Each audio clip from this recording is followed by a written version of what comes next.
We receive phone calls all the time from people who suffered injury as a result of an assault or battery. Legally, we're probably actually dealing with battery when you think of a fight and somebody hurting someone else and beating someone else up and someone being injured. That's actually battery. Assault is the threat of the harm that usually comes right before the battery that comes with it under the civil laws of Arizona that we're dealing with. Now, the reason it's so hard to find a lawyer is not because the person who beats someone else up isn't legally responsible. If one person jumps someone else, purposely hurts them when they had no right to do so, it wasn't self-defense, and serious injuries occur, they owe money. If someone hurts someone else badly by hitting them, they're not off the hook. Even if they're prosecuted criminally, there's also money owed for the medical bills, pain, lost wages, the lost ability to live life and conduct the normal activities of daily living. But it's very hard to get a lawyer to take those cases, and the reason is you can't get blood from a turnip. As a general rule, most people who go around getting in fights and hurting other people usually don't have any money that you can collect. So if you pursue the case and you win it, and you get a judgment that says that that person owes you money, that piece of paper that says that, it's not worth the paper it's printed on, because that person has no money in many cases.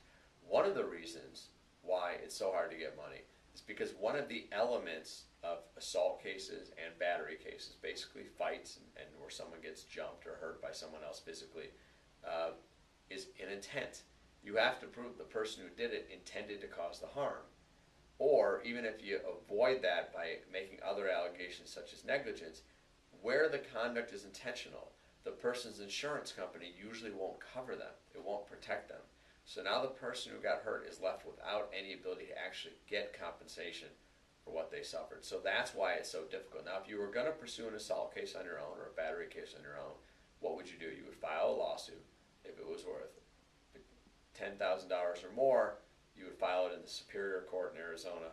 If it was worth $5,000 or less, you'd file it in the Justice or City Court. And between $5,000 or $10,000, at least as of the time of this filming, you'd have your choice.